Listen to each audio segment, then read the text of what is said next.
Hi viewers, ఈరోజు మనం hair care night routine ఎలా రెడీ చేసుకోవాలో చూద్దాం. దానికోసం ఒక బౌల్లో 2 గ్లాసెస్ ఆఫ్ వాటర్ వేసుకోవాలి. ఫస్ట్ దాంట్లో ఆ వాటర్లో ఒక 2 టీ స్పూన్స్ అంత టీ పౌడర్ వేసుకోవాలి.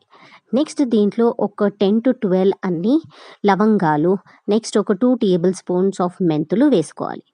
ఇవన్నీ వేసుకొని బాగా కలర్ చేంజ్ అయ్యేంత వరకు బాగా మరిగించాలి.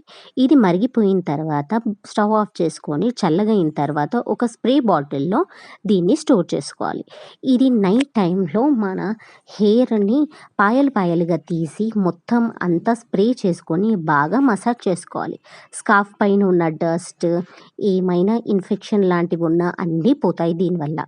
నెక్స్ట్ మనకి చాలా హెయిర్ గ్రోత్ అనేది చాలా బాగా ఉంటుంది దీంతోని. హెయిర్ షైనీగా అవుతుంది. ఇది మన జుట్టుని బాగా స్ట్రాంగ్ చేయడంతో పాటు దీంట్లో చాయ్ పత్తా వేసాం కాబట్టి మన హెయిర్ కూడా బ్లాక్‌గా అవుతుంది. సో, మీరు కూడా ఇది మీ ఇంట్లో రెడీ చేసుకొని నైట్ టైమ్‌లో యూజ్ చేయండి. డీటెయిల్డ్ వీడియో కోసం కిందున్న లింక్‌ని క్లిక్ చేయండి. Thank you.